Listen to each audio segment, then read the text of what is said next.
welcome back to the channel. So today, working on a 2005 Buick LeSabre, and we're going to be putting a fuel pump in this unit today. So the first thing that we're going to do is we're going to go ahead and get back here in the back seat and take this rear seat out. So this is pretty simple. You can just grab under here and it pulls right up like so. We remove it. You can see there's your fuse box and your battery. So now what we're going to do is pop this fuse box over here. Alright, and you're going to look under here and see that number 1 is your fuel pump. So when you look here, 1 is your furthest one over, and it's going to be this 10 amp right here. So this has a little fuse puller, but before we pull this fuse, let's go ahead and start the vehicle. Alright guys, so I got the vehicle running, and I went ahead and popped the trunk because we're going to need that in a minute. We'll remove this fuse box cover, which I kind of pre-removed. You'll see number 1, get it to focus, is your fuel pump 20 amp. So the orientation of this is like so. So when you look up number 1, it's going to be a top right by relay on this. So that means it's the top left right here. And it's going to be this guy right here. Now when we pull it, this vehicle should stop running. And that's going to drain the fuel out of the fuel system. So I heard the fuel pump shut off. You can hear the car starting to miss. And she's done. So basically what that's going to do is discharge everything out of the fuel line. So when we unhook this fuel line, we're not going to get fuel everywhere. So the next thing with the trunk up, we don't want any power. So I'm going to go ahead and I'm going to disconnect that negative battery terminal. And that's going to be an 8mm to disconnect it. Alright guys, moving to the trunk. I went ahead and I took out the floor mat. It had 2 little studs that come through with these 2 little plastic screw-on pieces that held the mat down. So I went ahead and just took it out because right back here is the fuel pump access door. Alright, grab the light so you can see it better. But anyways, these bolts here are 7mm and there's 5 of them as you can see. So I grabbed my 1/4 inch. I'm going to take these guys out real quick and then probably have to take a screwdriver and give us a little pry up from the base because I'm sure it's going to be stuck on there a little bit. So let's get this cover off. Alright guys, so there we're down into it. You can see there's 2 connections and 2 hoses that's connected to this. And then you can see the ring holding it down. And a little crusty, a little dirt. So what I'm going to do is go ahead and grab the vacuum sweeper and clean that out the best I can. Maybe take a brush while I'm in there and brush around. Get as much dirt and debris out there as I can, because we do not want that going down into the tank. So let me go ahead and get that cleaned up. Alright guys, so I got it all cleaned up the best I could with the brush and the vacuum. Now next step I want to show you, here's the fuel pump that I got. There's your part number for it. This came off Amazon. I think it was like 50 bucks. Had really good reviews, so I was gonna give it a shot. Now when you open it up, you'll see that you got all your different O-rings that we'll need here in a minute. But you'll see that it has a different connector. So this connector actually goes in the place of that square one right there. The one where you see the blue lock going into. Now, most fuel pumps is going to come with this. About all of them I see, because they don't use that square connector anymore. Now, when you look at the top of the fuel pump here, you'll see it. It's the white connector right here. So, before I crack these fuel lines and get fuel vapor in the air, I'm going to go ahead and replace and cut out that harness and replace it with this one. Now, you know me, I love using these Tycon solder connectors. Now, it comes with crimp ones, and that's all good and well, but these work really well. So, obviously, I'm going to not use an open flame. I'm going to use my heat gun, and I'm going to shield the fuel pump the best I can with cardboard, just to keep any excessive heat from hitting it. And then, as always, I'm going to put some heat shrink over the Tycon connectors. That way it's completely weather sealed. So what we're going to do is cut right in behind of the connector. So this guy right here, I'm going to get my wire snips. I'm going to unplug it. And I'm just going to cut each one of these wires back. And they'll match 1 for 1 what's on this one. So you see you got black with the tracer, with the gray tracer. And then just a solid black. that's what it's going to line up to be on here. So just collar for collar, really simple. So that's the lock, and I'm just going to grab it and work it out like so. So now I can do the same for this one. While we're there, we'll just go ahead and undo it. But peel this guy back and do some cutting and some soldering. So I won't show you how to use these Ticons because I have them in another video, but I have used them on a ton of applications and they've worked great. So let me go ahead and get this new one on. Now, I should also note, I'm not going to use all that wire because as you can see, we don't need it. So I'll probably cut it off, probably there, just enough to get a good connection and the heat shrink on it. All right, guys, I want to show you how I done this before I wrapped up this last one. So as you can see, for the most part, you did match up the collars. Except for on this new one, there was 2 black ones. So the way I double checked that this was going to be right is I went to the old connector, and you see gray and purple were together. So if you take and turn these, gray and purple like so. So you see gray, purple on the bottom so that they line up with gray and purple. You'll see solid black was C and black with the white tracer was D. So how they laid on opposite sides of each other. So B and D went together. So that's B, there's D. And then on the purple, you see it was A and C. So A, C. So they didn't put the white tracer on it, but that's where it's at. So you can see I put these Ticon connectors in with the soldered connection. Then they got the red sealant that is supposed to keep it weather tight. But then I go ahead and I just put a piece of heat shrink over it. If you're asking why I use greens, because we ran out of black. But what I'll do is I'll tape all these back together and then I'll put them back into the conduit that's underneath my cardboard block here.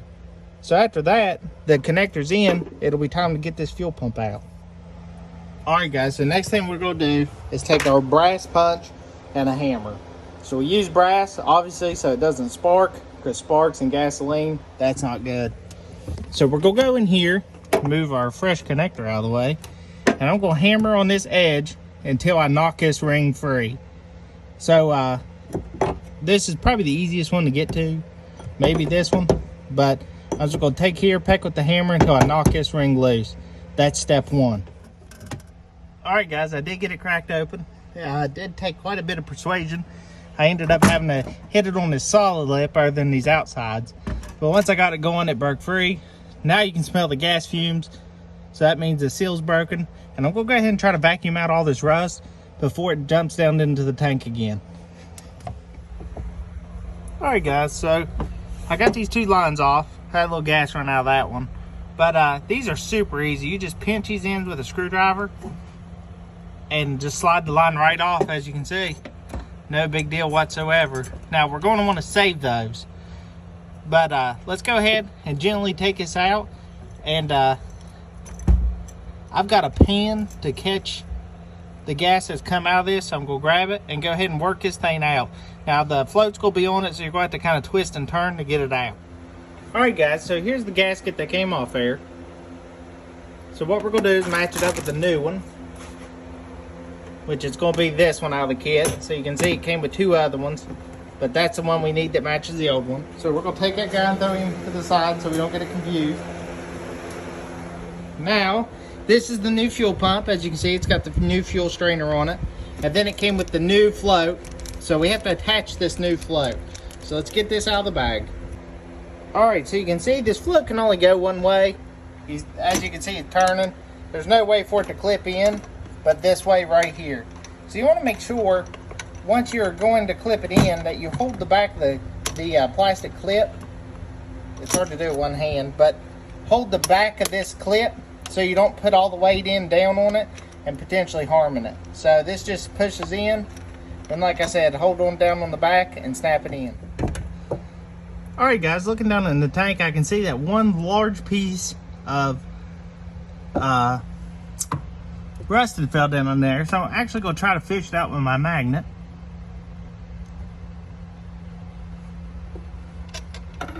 There we go.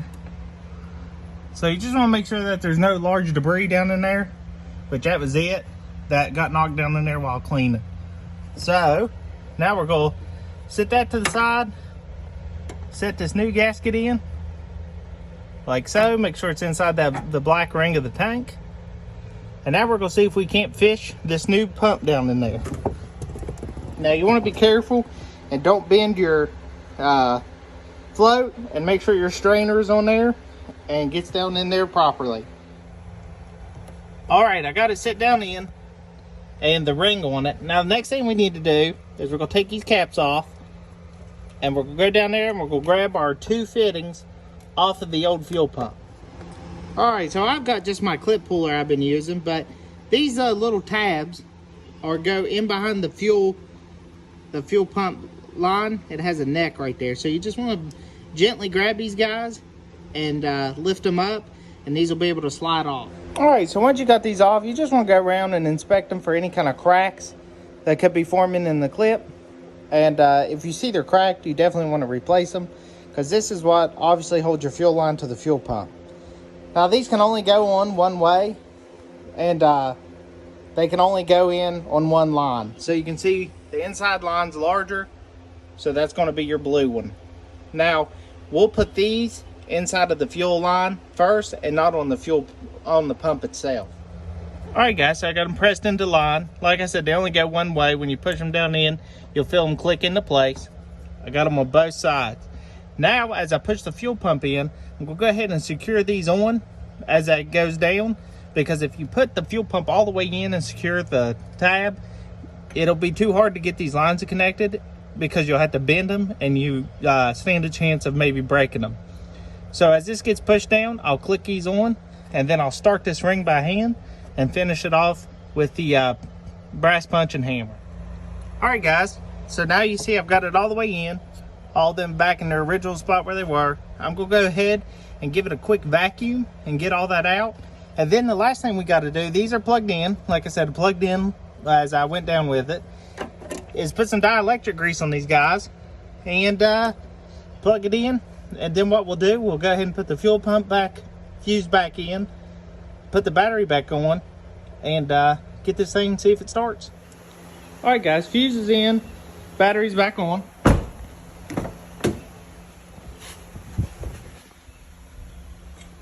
There's the pieces I took off from the trunk that I'll show you here at the end, put back on. I just gotta find the key. All right, let's give her a couple primes. So 1, 2, 3. All right, let's start her. All right.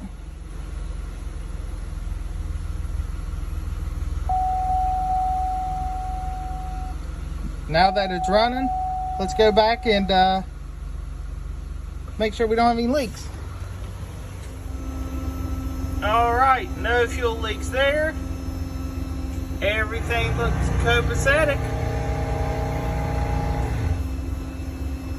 So now all we gotta do is I'm gonna vacuum all this out and put that cover back on, and this job will be done. All right guys, so there it is with the trunk liner in. There's the 2 black bits that I was talking about that hold that rear trunk liner down. So I got the cover on too. It's just for reference, right there it is. Just torque those down, not real tight. They're just simply there to hold that cover on. But vacuumed everything out, took it for a ride, and everything seems to be good. All right guys, so that's it for this video. So this repair was mainly done because the gas gauge wasn't working. It was the only gauge on there that wasn't working. So I took a long shot, 40 bucks for that fuel pump, not too bad, but it did not fix the gauge. That means the stepper motor on the back of that gauge is not working. So you'll have to tune in for that video when I take the gauge out and buy some new stepper motors and solder it in for the fix. But if you like this video, hit that subscribe button. Follow me on Instagram, Mustang Jackson 67. And until next time, let's keep building.